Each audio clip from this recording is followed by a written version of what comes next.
Bonjour tout le monde, bienvenue dans ce tutoriel sur la PO en PHP avec le modèle MVC. Nous allons découvrir comment structurer nos applications en utilisant ces concepts puissants. MVC, abréviation de modèle Vue Controller, donc représente un modèle de conception spécifique pour l'organisation du code. Elle va diviser notre code en trois parties: le modèle, la vue, le contrôleur. Mais pourquoi choisir ce modèle, le modèle MVC? Pourquoi choisir l'architecture MVC? Donc l'architecture MVC va nous permettre d'avoir une organisation claire et structurée du code de l'application, ce qui va faciliter la compilation mais aussi la maintenance. Deuxième chose, avec l'architecture MVC, on va être en mesure d'utiliser notre code à nouveau grâce à la séparation des préoccupations. Troisièmement, on aura la possibilité de tester chaque composant individuellement, ce qui va nous permettre d'avoir une meilleure couverture des tests et une détection plus facile des erreurs. Aussi, la facilitation de la collaboration entre les équipes de développement, chaque équipe pouvant se concentrer sur un composant spécifique. Maintenant, on va essayer de voir, ces trois composants. On a le modèle, cette partie qui va gérer le logique métier, qui va comprendre par exemple la notion de, qui va comprendre notamment la gestion des données qui sont stockées, mais aussi tout le code qui prend des décisions autour de ces données. Son objectif est de fournir une interface d'action la plus simple possible au contrôleur. Donc c'est quoi le contrôleur? Le contrôleur va gérer les échanges avec l'utilisateur. C'est en quelque sorte l'intermédiaire entre l'utilisateur, le user, le modèle et la vue. Le contrôleur va recevoir des requêtes de l'utilisateur. Par exemple, l'utilisateur va demander des requêtes. Maintenant, c'est au contrôleur qui va recevoir ces requêtes. Pour chacune, il va demander au modèle d'effectuer certaines actions. Par exemple, lire des articles, afficher des listes des employés, modifier un employé, supprimer un employé. Puis, il va adapter ce résultat et le donner à la vue. Maintenant, la vue, elle va faire quoi? Donc, la vue, elle se concentre sur l'affichage, tout ce qui est affichage. Elle ne fait presque aucun calcul et se contente chaque fois de récupérer des variables pour savoir ce qu'elle doit afficher.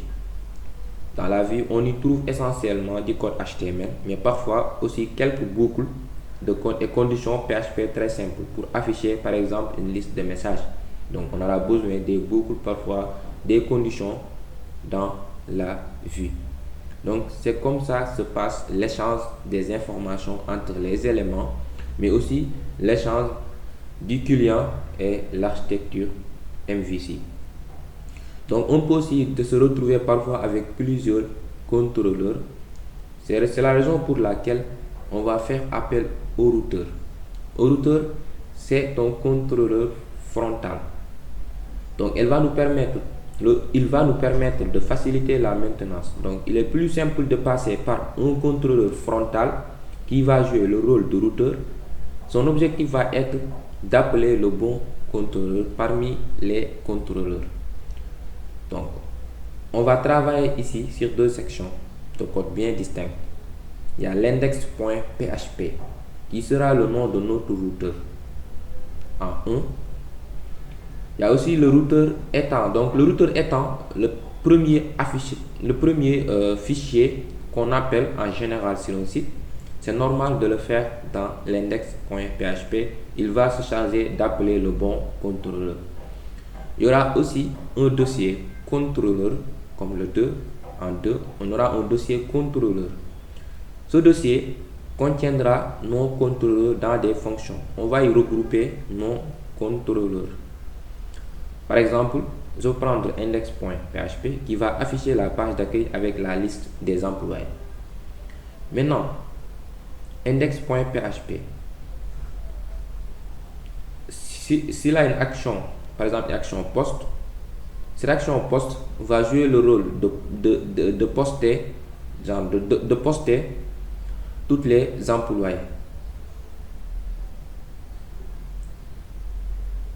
Donc, pour récapituler, si l'utilisateur envoie ses demandes, des requêtes, le routeur qui est notre contrôleur frontal va recevoir ces requêtes. Maintenant, ensuite, il va charger cela au bon contrôleur. Donc, le contrôleur, lui, il va communiquer avec le modèle, mais aussi avec la vue. Donc, le modèle, c'est le modèle qui va permettre de faire c'est dans le modèle qu'on va faire tout ce qui est requête, tout ce qui est algorithme, etc. Maintenant, pour l'affichage, on va utiliser la vue pour afficher. Donc, ces trois, c'est ça leur rôle. Il y a aussi ce qu'on appelle, par exemple, si on utilise le routeur, on peut se retrouver avec un URL. Par exemple, avec un URL index.php, point d'interrogation, action égale post, etc. Ça sera très compliqué même à mémoriser ou même à comprendre. Donc, c'est la raison pour laquelle on va utiliser ce qu'on appelle le URL writing, ou qui se traduit en français par réécriture d'URL. Donc, c'est une technique qui est utilisée en développement pour modifier dynamiquement l'apparence ou la structure des URL d'un site web sans changer le contenu réel de la page web. Cela aussi peut être utilisé pour des raisons esthétiques, d'optimisation des moteurs de recherche SEO, ou pour rendre les URL plus conviviales pour les utilisateurs. Donc, on ne va pas développer beaucoup de choses dans cette partie. Ce qui nous intéresse ici de plus, c'est de savoir utiliser le MVC avec du PHP, mais aussi avec du PHP en PO.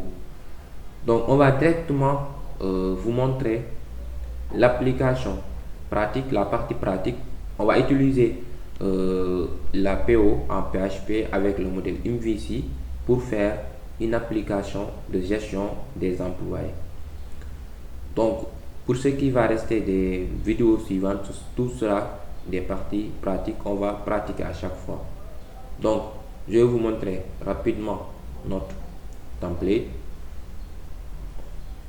Ici, on aura la liste de tous les employés.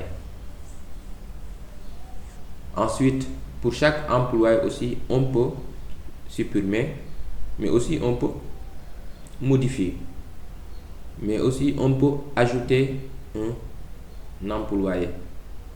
Donc, on va utiliser la PO en PHP avec l'architecture MVC pour faire cette application. Donc, merci pour votre écoute. On se retrouve à la prochaine vidéo qui va se porter sur la création de la base de données et aussi le fait de faire la connexion entre la base de données et notre code PHP. Donc, à la prochaine.